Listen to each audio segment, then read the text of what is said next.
But Harry's problems have just begun because besides the interview of Sophie Chandauka that I analyzed yesterday, there are even worse things that are surfacing, like this from The Telegraph. Prince Harry sent unpleasant and imperious message to charity boss. And my first reaction upon this is, okay, we know that there was a message, right, to Chandauka from Harry when this award moment at Polo was uncomfortable and Meghan was, he was being trolled online, and he demanded that Chandauka release some kind of a statement, and she said no.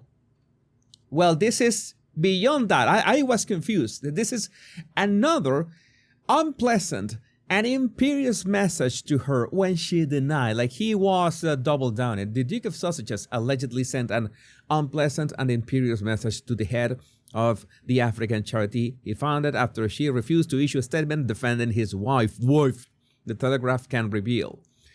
Prince Harry directly contacted Dr. Sophie Chandauka, the chairman of Centebale, following an artwork exchange she had with the Duchess of Sussex at a charity polo match in Miami last April. He initially asked his team to contact the Zimbabwean-born lawyer and request she issue a statement quashing any rumors of tension between her and the Duchess. No, nothing. Yeah, and we already know what would have happened. The trolling would have gotten worse. It's that simple. However, after she refused to be drawn into the row, Prince Harry fired a direct message to her, allegedly demanded that she explain herself. And this is like I was telling you in yesterday's analysis.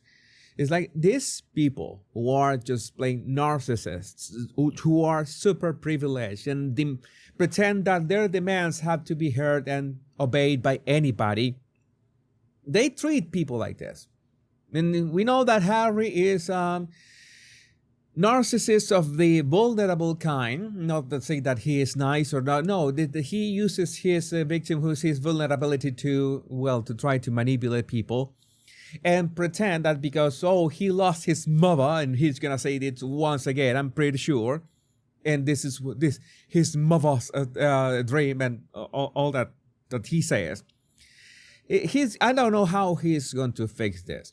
And I do know that if this is not true, Harry and Meghan have 100% the rights to sue. Sue anybody. Sue Chandauka. Somebody's going to get sued. But if nobody gets sued, like, for example, Tom Bauer never was sued but for revenge, then you can imagine that everything was true. We are waiting for, we want people to be sued over this. We want the discovery phase. We want to find out. And the one who is going to find out is Harry, by the way. According to sources, the note was unpleasant in tone and used imperious or imperial language that left the charity boss feeling taken aback.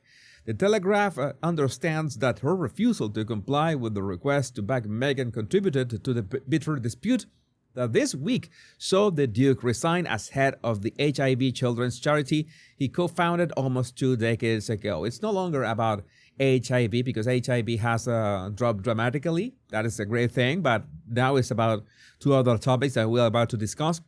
The awkward Miami moment. Tensions between the charity's chairman and its co-founder became apparent last April when Prince Harry captained the winning side at the Centebale charity polo match in Miami. The Duchess, who had not been expected to attend the event because she told Chandauka herself that she was not coming, turned up at short notice, accompanied by a camera crew from the couple's Netflix documentary. Well, we already knew that, according to Chandauka's words, according to herself, that the Netflix stuff, the camera stuff, was already a problem that was solved. That they knew Netflix was going to be there. Serena Williams, the 7-time Wimbledon champion and a friend of the Duchess, was also present at the match. Okay, so that's the celebrity as she was talking about. She didn't mention Serena directly. I just forgot about Serena Williams. According to one source, Meghan spent much of the afternoon chatting to Miss Williams, occasionally asking the organizers to bring her champagne. But problems arose at the end of the match when the players and their partners gathered on the podium for a post-match photograph. In an exchange captured on camera, Meghan appeared to instruct Dr. Chandauka to move away from the Duke as he celebrated his win. The Duchess was filmed asking Dr. Chandauka to move to the other side of her husband, forcing the charity chairman to duck under the trophy to switch position. The brief encounter generated huge publicity, and behind the scenes, the sausages were said to be furious at the way it had appeared. Because, all they care is about appearances, and Meghan was not supposed to be on a stage.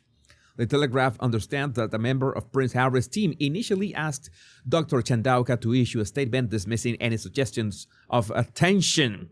But she, who felt she had been treated with disrespect during the charity day, refused, saying she did not wish to become an extension of the sausage PR machine.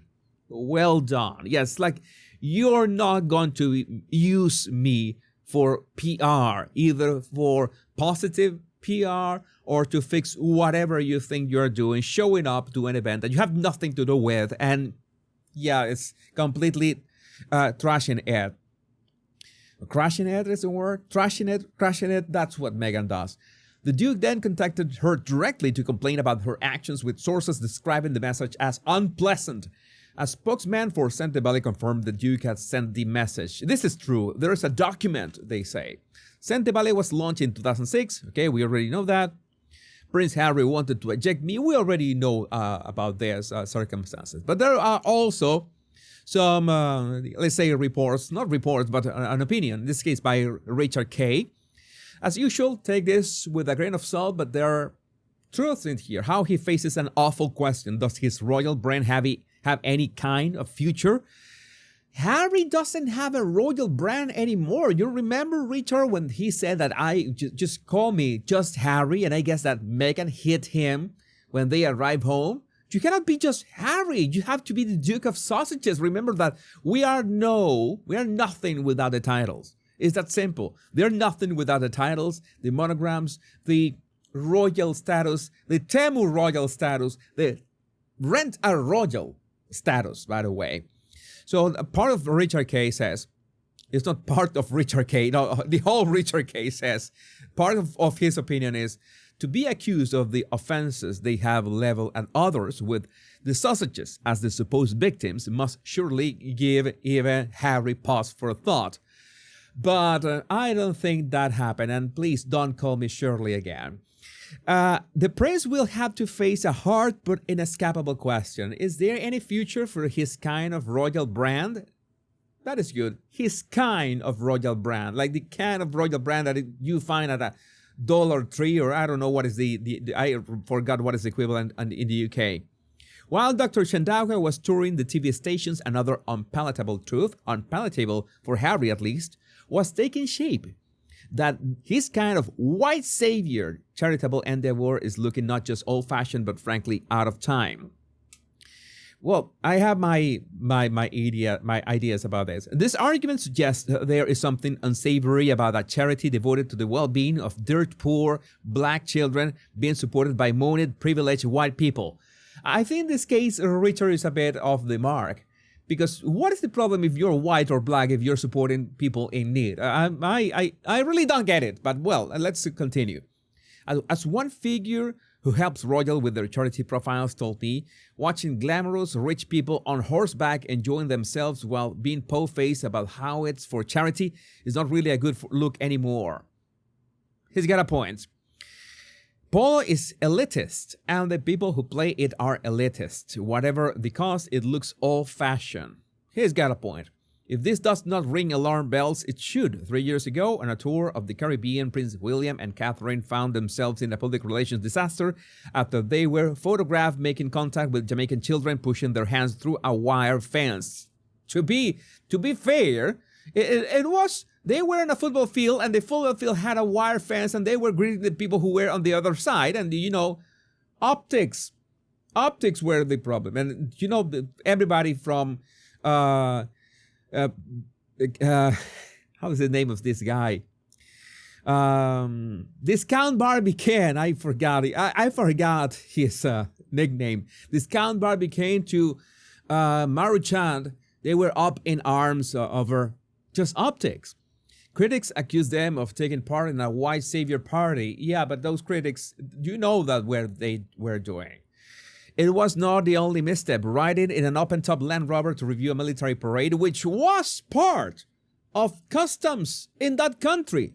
Are you saying that that country has to change its culture and customs?